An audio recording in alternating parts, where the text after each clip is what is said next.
I read a lot. I read a lot. I attend a lot of workshops and seminars. I I learn a lot. I listen to a lot of audiobooks. In our in our Inner Wealth Mastermind, we have a book study, and we're always reading a book together. And people are sharing their insights and unpacking that idea together. And there's another there's another group that I kind of recommended 7 books to them to read, and they're reading them to get. They're 7 of my favorite books, and they're reading them together. And every once in a while, I pop in and show up in that group. So I'm like always I'm always investing in my own growth and in my own learning, and I'm teaching what I know.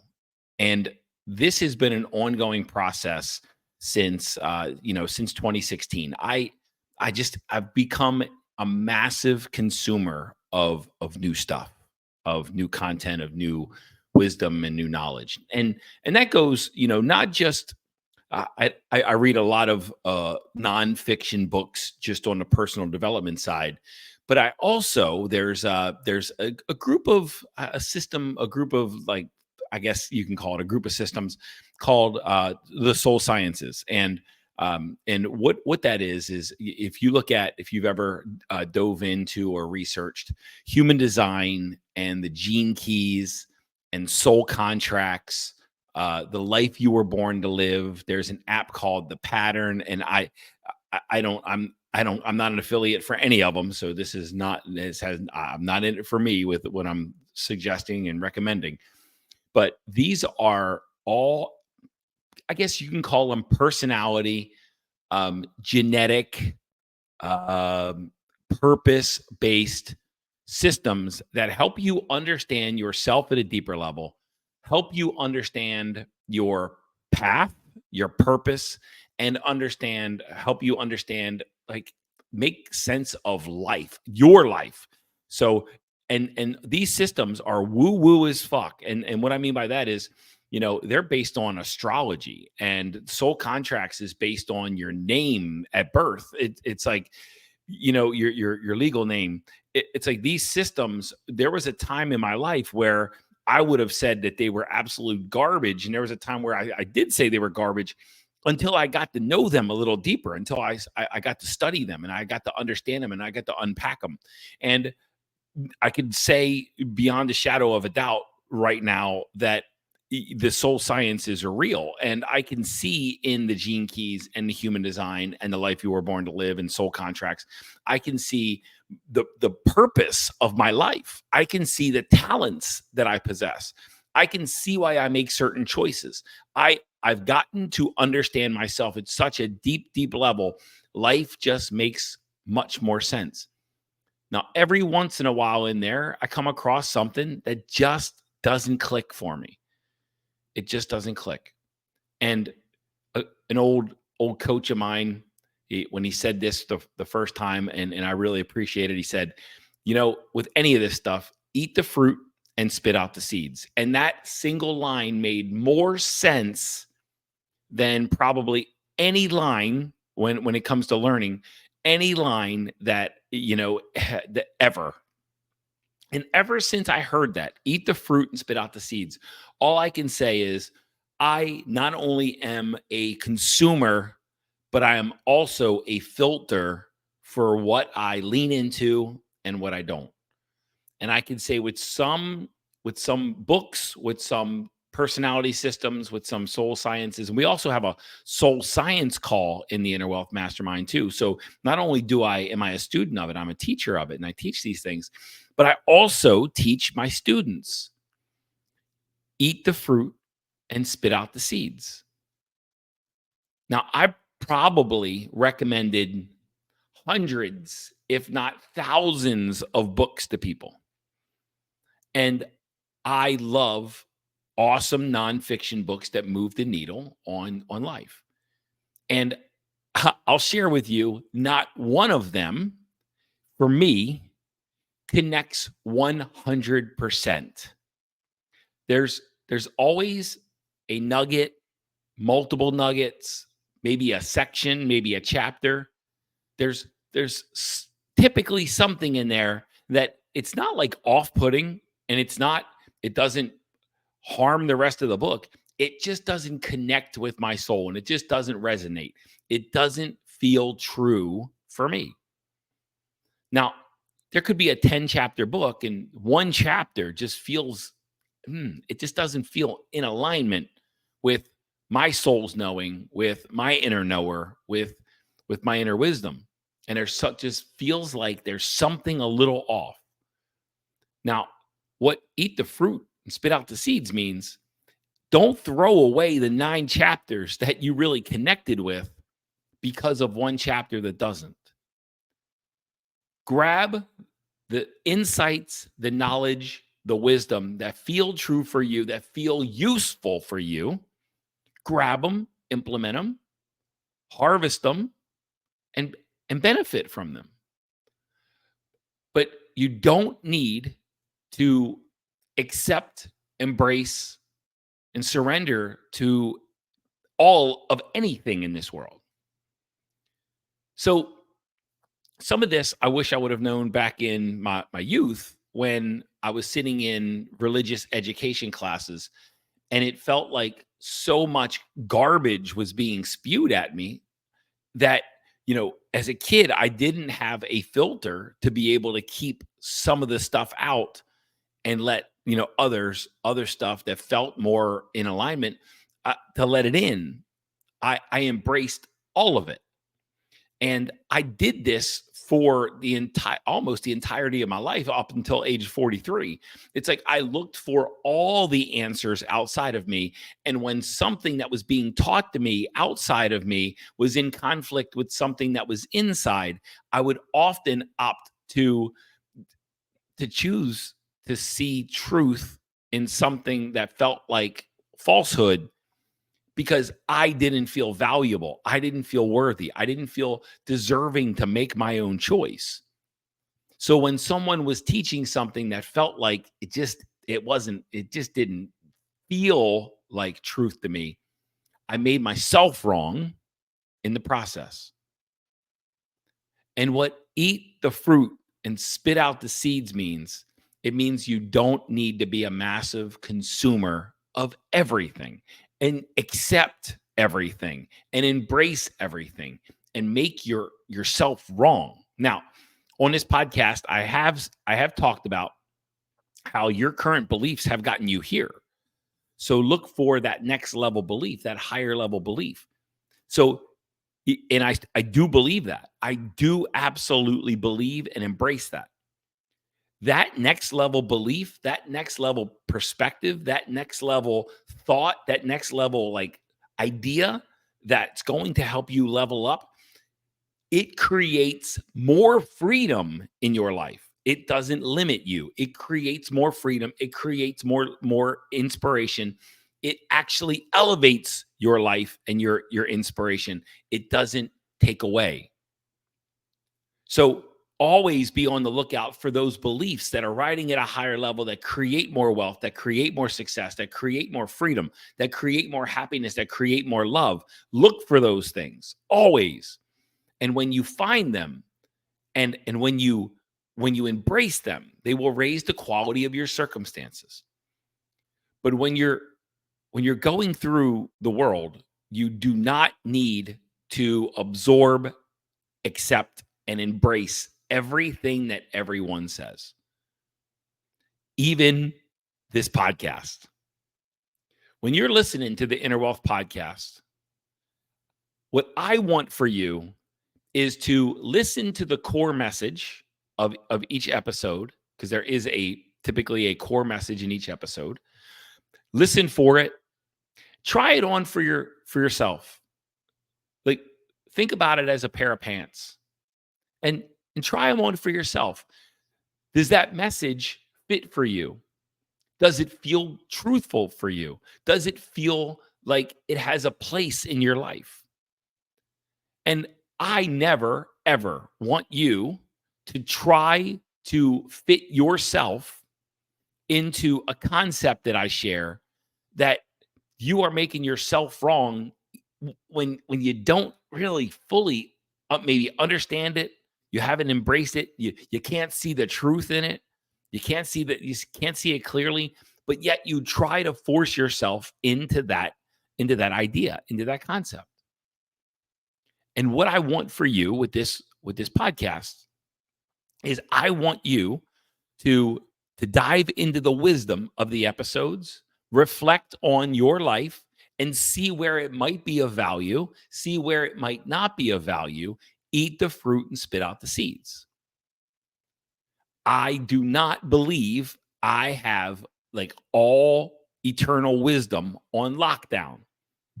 And the most liberating day of my life is when I realized that I knew nothing. And what I mean by that is if I look back at what I know now compared to what I know 10 years ago, 10 years ago, I would have told you that I knew stuff. And right now, most of what I know is in direct conflict with what I thought was truth 10 years ago. And I've evolved and I've grown and I've matured and I've experienced more and I've harvested more from life. And I have a greater sense of a higher level truth now than I did 10 years ago. But 10 years ago, I would have fought you to the death because my ego was even like stronger. But 10 years ago, I would have fought you to death thinking that I was right and you were wrong if our beliefs were in conflict. And now I don't believe what I believed either.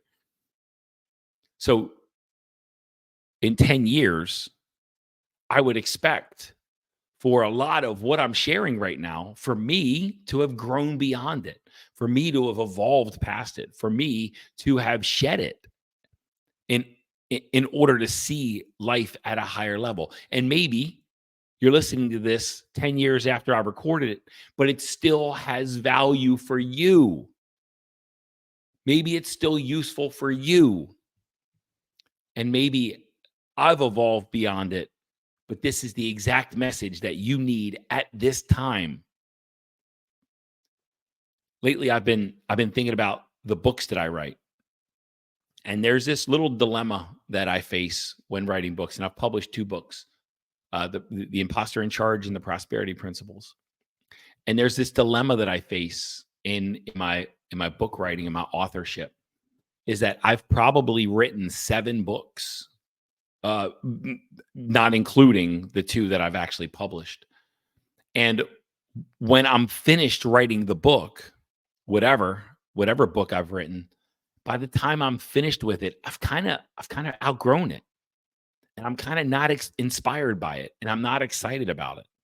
And what I'll do at that moment is I'll go in and I'll have a new concept of a new book that I want to write, and I go in and I grab some of the content that's useful, that the most useful content, the most valuable content, and I'll pull it forward into the new book. And then I'll start all over again, and I'll finish that book and I'll get to the end and I won't be inspired by that one either because I've outgrown that one too. And then I'll do the same thing over again, and I've done that about 7 times on rinse and repeat. And some of these books could have helped the world, but I was kind of focused on what inspired me instead of what was maybe most helpful to you. Now, I believe we are always evolving. We are always growing. We are always shedding old layers and seeing life at a different level. Now, I think I believe our soul wants to do that, but sometimes our ego gets in the way and we hold on for dear life, trying to maintain the same exact personality, the same exact character, the same exact perspectives, the same exact ideology. And that's the ego at play, trying to protect what it knows when the soul wants to evolve and shed everything that it knows so that it can reach higher levels of wisdom and knowledge and experience. So if that's the case, then the wisdom that I'm sharing now in 10 years will be useful for someone, but maybe not people that have grown beyond it. But that doesn't mean that the content isn't useful. Eat the fruit, spit out the seeds. Understand what feels right, useful, valuable, impactful, helpful for you, and consume it. And if it doesn't, don't force it into your life. Now I make a lot of content, and I make a tremendous amount of content. I've got the video podcast, I've got the audio podcast. I blog once a month on innerwealthglobal.com. Uh, I'm constantly writing some kind of a book or some kind of content. I guess for I love writing. I really enjoy writing, but I also create courses. And I've also done the same thing with courses where I've created a course, then a little bit later, and I created a second one, and I throw away the first one and delete it, and then I'll create a third, and then I'll throw away the second, and it's an evolutionary process for me. And I outgrow the content that I create, but I create a lot of content. And one thing that I hear from a lot of marketing experts is like right now I'm recording a video of this podcast, and I'm going to take the audio and I'm going to put it on Apple Podcasts and Spotify, and I'm going to take the video and put it on YouTube. Then I'm going to send this video to a marketing person, and they're going to chop it up into little like 60-second, 90-second reels, so that we can put them on our social media account. And I've been doing this for quite a while, and they've reached a lot of people, and my reach is increasing, and it seems to be working, and we seem to be doing a nice job with what we're doing. And consistency has paid off doing this for a couple years, creating this content in this way. This podcast is the audio version of this podcast has been around since August 2021, I believe. So we've been doing this and at this for a long time. Then we started building our YouTube channel, and it grows. It grows regularly. Our viewership, our listenership on our podcast, they grow regularly. Now, it's not as though I think I've mastered this whole content creation realm. So there's people that create way higher level content, get more reach, have more impact in the world than me. So I understand that. But I was at this conference. A couple days ago, and one of the speakers, and I was a speaker on the docket, and one of the speakers was a YouTube expert. And this YouTube expert basically said something counter to everything that I've ever heard from anyone else. And what I've heard is to always repurpose your content in as many forms as you possibly can, and spread it across the different applications. And on the speaking stage, he said, "Don't repurpose content. Re-record it differently, but never, ever, ever repurpose content. It's lazy." And I've probably in my life heard, you know, 50 people, 50 marketers talking about how to repurpose content. And this one fella comes up there and says something exactly opposite.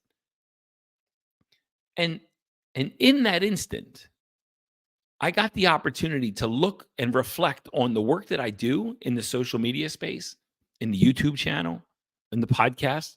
I got to take a look at what I'm doing, and the steady progress that we've made with it. And I got to reflect, and I got to choose and decide whether I wanted to agree with that new person and do something different, or if I wanted to continue to plot the course that I've been on for years. And I chose in that moment to disregard what that speaker was saying. There might be some truth to it. There might be some validity to it. If I got on a one-on-one call with him and I walk through that, he probably has a really good reason for why he teaches that. But it doesn't fit with the life. It doesn't fit with the choices that I've made and the choices that I'm making. It doesn't fit with the patterns and the programs that I've been running, like in terms of creating content. And maybe at some point in the future, somebody else will say it differently, and I'll hear it differently, and it'll make sense. But at this moment, it didn't. And that's when I realized that in this life, no matter what anyone teaches, there's someone out there teaching the exact opposite. No matter what someone believes, there's someone who believes different. No matter what someone values, there's someone who values different. And no two people have the same perspective, the same preferences, the same beliefs, have the same experience. And if we compared everything that we do, we believe, we have, we execute, we don't execute, they'd all be different. And every I don't know about everybody, but most of those people would defend the way they do it as the way to do it. And I've learned over the last 8 years, there's no single way to do anything. So if someone says this is the way to do it, fucking run, because they're manipulating you. As you go through this podcast and these episodes, as you read books, as you connect to wisdom, as you connect to education, as you connect to courses, as maybe you do the some of the courses that I've created, do yourself a favor and eat the fruit and spit out the seeds. If it feels useful for you, do it. If it doesn't feel useful for you, don't. But please understand, nobody has it all figured out. And sometimes, if you've noticed, what works for somebody might not work for another person because of their experience and their talents and their gifts, their ambitions, their desires. And we're not all created equally. And I encourage you, think for yourself, live for yourself, and be yourself. And that includes eating the fruit and spitting out the seeds with what anybody teaches you and with anyone shares with you. Always look for that next highest belief that creates freedom and inspiration. But don't force yourself into anyone else's box that doesn't feel beneficial for you. It took me going to a seminar and seeing one guy say something counter to everybody else to really understand that there is no single universal truth when it comes to any choices or decisions you make, that we're all trying to figure it out, that we're all trying to figure it out together. And someone who tells you they have all the answers they're not in it for you. They're in it for themselves. And they're just trying to prove to you that you're wrong in some way, or that they're an expert in something that they're still evolving into as well. Hope this is helpful. Hope this is useful. Eat the fruit and spit out the seeds constantly. Always evaluate for yourself, choose for yourself, and always step into higher forms of you, because you're one of freaking 8 billion people on the planet. Just be you. Everyone else is taken.